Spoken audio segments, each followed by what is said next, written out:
大家好，我是新月。今天呢，用黄瓜来给大家分享一个新吃法，保证你吃一次就会爱上它。下面一起来看看黄瓜的新做法吧。这个黄瓜的表皮上呢，有着许多的这种小尖刺，我们只是用普通的清水呢，是无法清洗到根部的，无法彻底的给它清洁干净，里面呢就会容易残留一些虫卵，还有泥土、脏东西什么的。先把黄瓜放到一个大盆子里面，让这个黄瓜上面撒上一点干面粉。面粉呢有着很强的吸附性，可以吸附掉黄瓜里面的脏东西。再次给它倒入清水，让黄瓜在这个面粉水里面清洗干净。面粉水里面呢有着很强的吸附性，可以吸附掉缝隙里面的脏东西还有虫卵。再次给它倒入清水，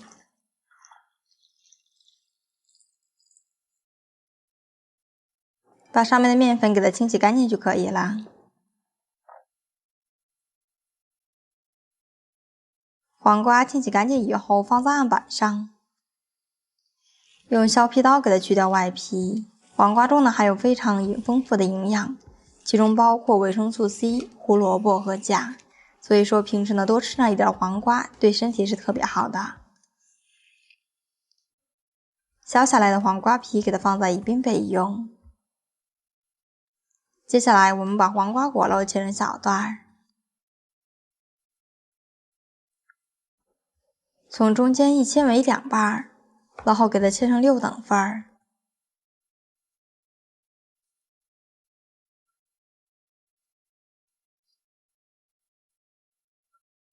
切好以后收起来放入碗中备用。把黄瓜皮放在一个果汁机里面，在里面加入500毫升清水，盖上盖子打成黄瓜汁，多给它搅打一会儿，使它搅打得更加细腻一点。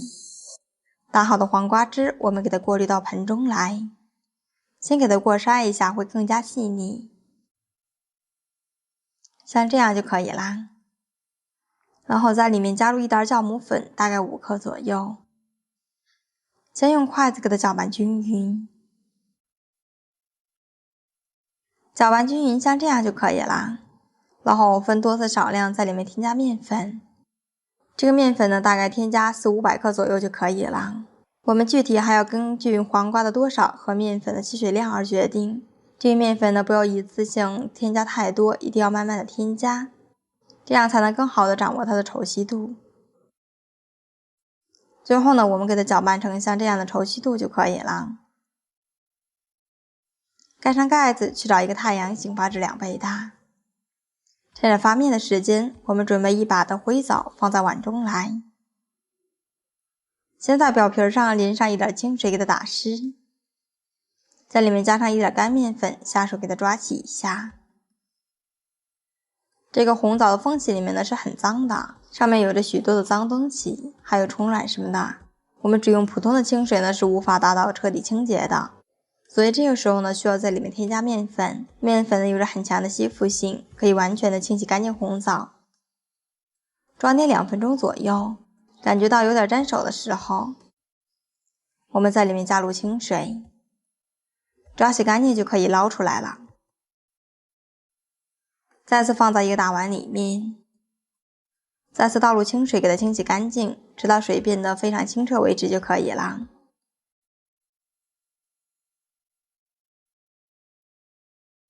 清洗干净的红枣放在案板上，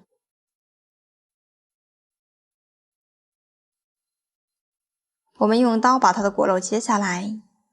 红枣呢是属于温热的，而且口感偏甜，营养价值呢是很高的。它的主要功效呢就是补血，还有安神的效果。对于脾胃虚弱的朋友也可以多食用一点，因为它可以起到一个益气补血的效果，尤其是女性朋友可以多食用一点。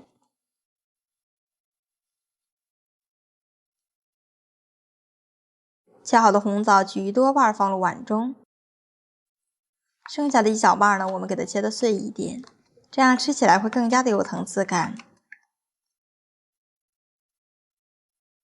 切好以后收起来放在碗中，在碗里面加上一把葡萄干，加上2克食用盐，给它消毒杀菌。倒上1大碗清水，淘洗干净，抓起个2分钟左右就可以了。然后给它捞出来，放入碗中备用。面糊呢醒发了半个小时左右，我们可以看到它的体积明显变大了许多，而且上面还有这种大气泡，像这样就发好了。然后把切好的红枣碎搭进来，用筷子给它搅拌均匀。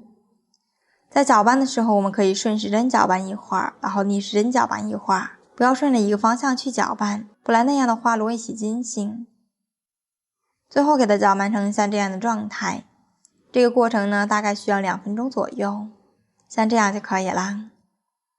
我们准备几个小碗，在底部放上几个葡萄干，好看更好吃的同时还更方便脱模。在里面放上一点白芝麻，在碗的边缘刷上一点食用油，这样更方便脱模。在这个碗中加入黄瓜面糊，最多呢7分满就可以了，太满的话容易溢出来。用一把小刷子给它按压一下，给它按压平整，像这样就可以啦。然后我们在上面放上一点的红枣作为点缀，这样不仅好看，还更加的好吃。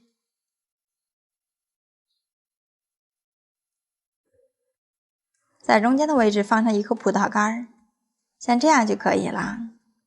做好的生坯给它放在蒸锅里，一层呢放上2个，我们再放上第2层。这个蒸锅呢是一个速蒸锅，我们只需要给它定时半个小时左右就可以了。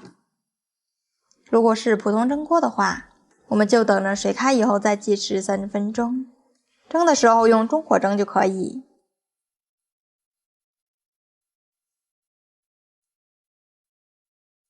蒸好以后一定要焖上2-3分钟再打开盖子，这样可以防止塌陷和死面。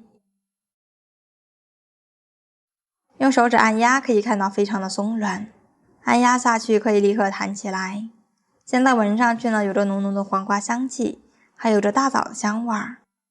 我们用一把小工具在边缘的地方划一划，这样更好脱模。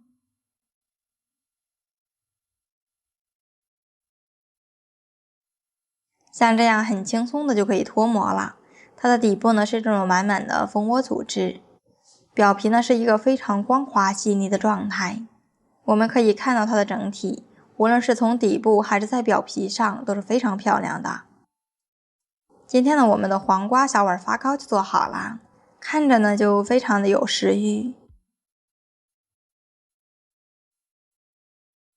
这样做出的发糕外皮呢是非常光滑的，里面的蜂窝组织呢真的是非常的丰富，咬上一口还有着浓浓的大枣香气。夏天到了，黄瓜不要总是凉拌着吃了，可以来尝试一下这样的做法。咬上一口有着黄瓜淡淡的香气，还有着大枣的香味儿，真的是非常的好吃。自从学会这个做法以后，我们家的孩子呢天天吵着要吃。创作不易，您的每一次点赞和评论都将是我不断成长的动力。点击我的头像还可以看到更多家常美食视频。